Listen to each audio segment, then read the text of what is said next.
Okay, friends, this is week 4 of our greater reading plan, looking at the story of Peter. So before we jump into this week's reading, we should take a look back and see where we've been just a little bit. Because if we're going to understand what happens this week, we've got to remind ourselves of who Peter is. Remember, Peter, all the way back to week 1, just an ordinary guy. By this point, it's easy for us to have forgotten that. I mean, by this point, he's one of the people who was with Jesus on that last night. He's one of the people who witnessed Jesus after the resurrection. He's an extraordinary man, but we have to remember, how did it start? He's an ordinary fisherman on the north shore of the Sea of Galilee. Jesus gets in his boat and invites him into something greater. He follows Jesus around. He commits to being a disciple of Jesus, which means that Jesus is his rabbi, which means that he seeks to know what Jesus knows so he can do what Jesus does so that he can grow to become more and more like Jesus. Okay, that's what it means to be a rabbi, a disciple of a rabbi. He then follows Jesus around for 3 years, has some really high highs, some really low lows. He denies Jesus, and then Jesus puts his whole life, Peter's life, back together after the resurrection. But then what happens after the resurrection? I mean, what happens when this part of the story is over? So what we're going to get into this week is we're going to get into the book of Acts. And in fact, the next 2 weeks, that's what we're going to go through. Not the whole thing, but the parts that pertain to Peter's story. We're going to keep tracking Peter's story. Now, Peter is all over the beginning of Acts. So this week, we're going to read 1 chapter a day, Acts 1 through 5, because the beginning of Acts has Peter all throughout it. And what we're going to see is Peter grow even at a higher rate than we've seen him grow throughout the first 3 weeks of this plan. Something happens in Peter's life again that radically shifts the trajectory of his life again. So I'm going to give you an overview of Acts 1 through 5. Each chapter, give you some things to think about this week, and then I hope that this week is a really profound week of reading for you. So let's look at Acts 1, verse 1. In the first book, O Theophilus, I have dealt with all that Jesus began to do and teach. So, O Theophilus, who's that? Well, it's a Greek name that means something like lover of God. So this is likely a real person who the book is being written to. It's likely someone who is affluent and has commissioned an account of Jesus and an account of the early church. It could also just mean like it's a book for people who are lovers of God, okay? People who love God. The first book, what was the first book? Well, Acts is clearly then the second book. The first book, what does that mean? It's the book of Luke. So the book of Luke and Acts go together. It's a 2-part story, two volumes to this larger story. The first book, Luke, is about Jesus' life, death, and resurrection. The second volume, Acts, is about what happens afterwards. And again, Peter is a central figure in that.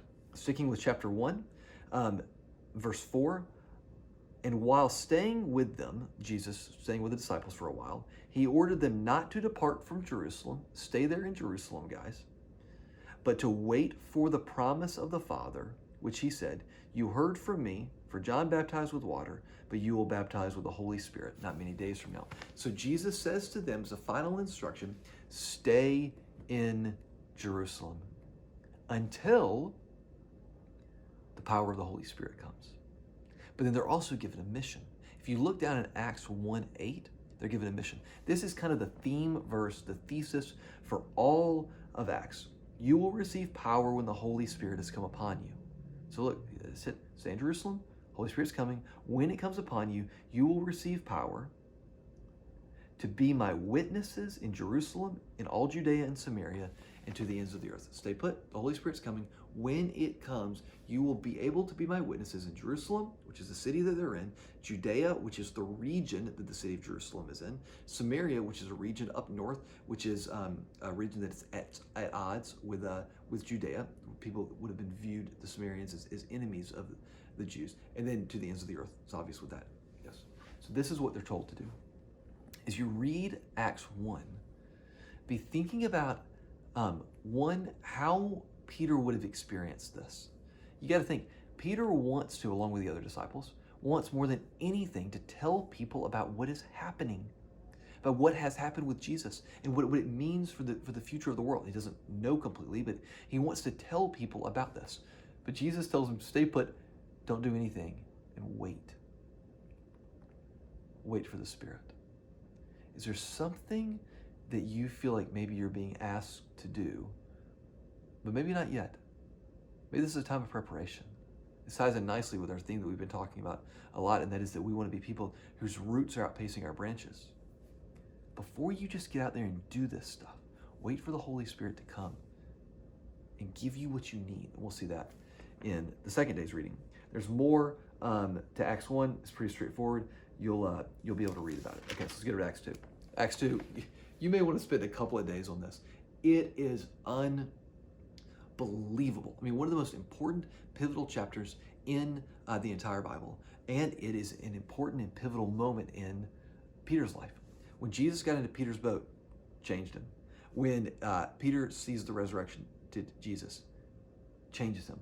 But here we see a tremendous change in Peter's life as well. He and the other disciples and other followers also are hanging out in a room. They're praying and they are waiting for the Spirit to come. And then you're going to read it in chapter 2 at the beginning of it. The Spirit comes. And they were all filled with the Holy Spirit and began to speak in other tongues as the Spirit gave them utterance. What does that mean? It means that they were able to speak in other languages. We'll see in just a minute that there are several different people groups. I can't remember, I counted, but I can't remember what it is now. 13 or 15 different languages that are being spoken in Jerusalem, and they are then given the ability to speak these different languages. It's as if me and you and a bunch of our friends had a message to give to people, but we are in a foreign country, we don't speak all the languages that are spoken there, and all of a sudden we're given the ability to speak those languages. That's what's happening here. So they're given the ability to go out and speak these languages. And we see that not only are they given that, but they're also given boldness. All of a sudden, our guy Peter, who not that long ago was denying Jesus, is standing up in front of crowds and crowds and crowds of people proclaiming the good news of Jesus. You'll read that speech, and people are responding to it. 3,000 people on that first day came to believe what it was that Peter is preaching. Before, he was terrified to admit that he even knew Jesus in front of a small handful of people. Now he is not only admitting that he knows Jesus, but he is proclaiming that Jesus is Lord in front of a crowd of thousands of people. Supernatural boldness. And then you get to the very end, and it describes what life was like for the early church. So as you read through this, again, picture this through the lens of Peter, what it would have been like to all of a sudden have this ability, this boldness. Think about what it would have been like for him to stand up there and see all of these people coming to know the truth about the way that the world works, coming to know the truth about who Jesus is, and their lives being changed by it. And then think about this community that begins to develop and what it looks like in day 4. We'll come back to that. Day 3. Day 3 is pretty cool because you see Peter and John walking around, just kind of a normal day, and you see what their life is beginning to look like. They heal someone and then they do some teaching. And as you are reading this, ask yourself this question: who are Peter and John looking more and more like? Notice how they heal somebody. And then notice how they give this teaching. And the teaching, they talk about repenting and turning back. Do you remember some of the first messages that we ever recorded from Jesus when he talks about repenting, turning back, believing? They're looking more and more like their rabbi. Do you see that?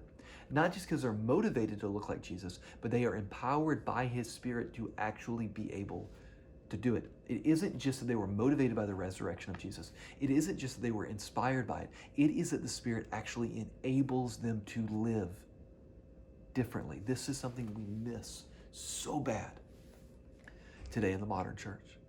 We think that most of this stuff about Jesus, it should just inspire us to be better people, live a better life. No, it can actually change us.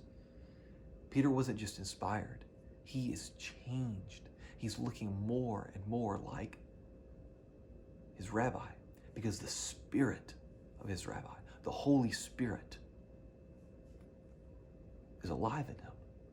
And he's becoming alive in other people also one of the challenges for us in the book of Acts is, are we allowing the Holy Spirit to get a hold of us? I'd encourage you to spend some time on your knees on day 3, praying that the Holy Spirit will come into your life. Invite the Holy Spirit to come, to guide you and to shape you and to mold you. All those things. Day 4. What happens on day 4? Peter and John are arrested. Again, who do they look like? They're arrested, they're put on trial, and there is just this great line that they have where they're told, stop talking about Jesus. Then they say to them, to the leaders while they're on trial, whether it's right in the sight of God to listen to you rather than to God, you must be the judge. So look, it's up to you. If you think that we should listen to you instead of God, that's on you. For us, we cannot but speak what we have seen and heard. Look, we're just going to keep on saying what we know to be true. If you think that you are a greater authority in our lives than God, that's fine. You just go on thinking that, but we're not going to think that. As you're reading through this, then there's a prayer for boldness, which is so good. And then again, another description of what the early church looked like. As you are reading through this, be thinking, okay, where is it that what the world wants from me and what I feel like God is calling me to, where is it that these things collide? Ask yourself that. Where is it that I am metaphorically being put on trial and told, don't do that anymore? Don't think that way. Don't act in that way. Don't believe this.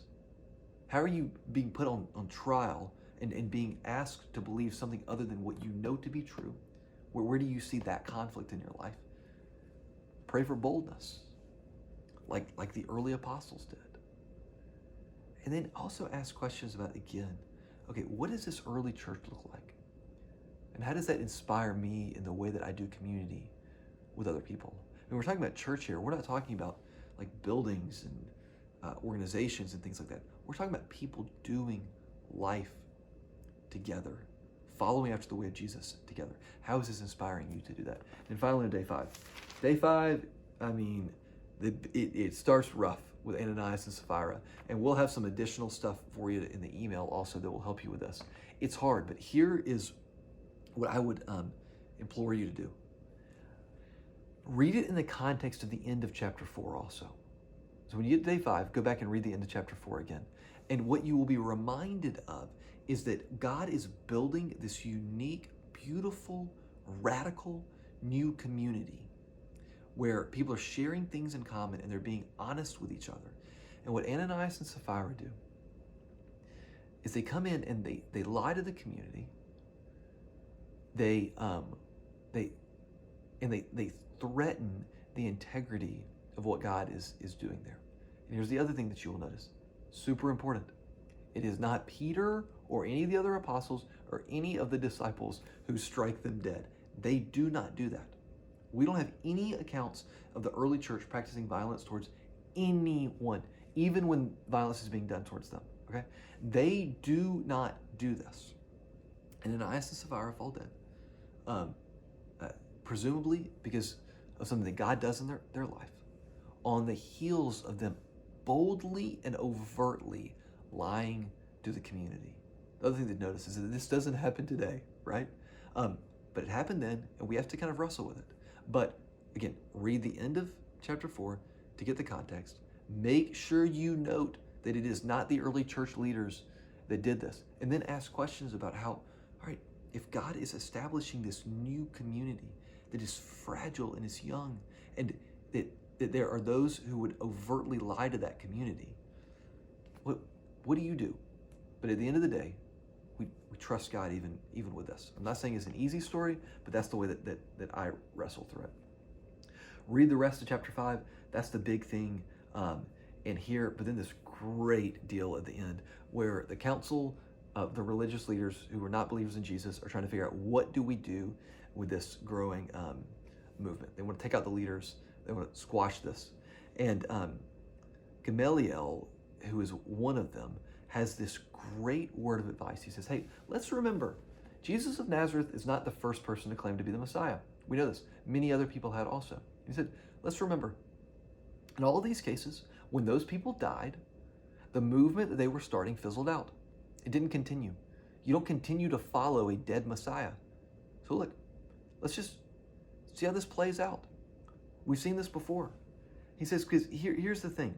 If in the present case, the case of Jesus of Nazareth, that people are claiming to be alive, if it's the present case, I tell you, keep away from these men and let them alone.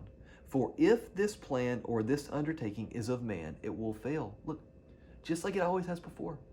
If this person who claimed to be the Messiah is not actually the Messiah, nobody's going to continue to follow a dead Messiah. It will fall apart. But if it is of God, you won't be able to overthrow them. So if it's of God, well, we might as well not mess with it then either, because we won't be able to stop it. You might even be found opposing God. He says, look, just let it play out the way that we have with others before. If it's not real, it's not real.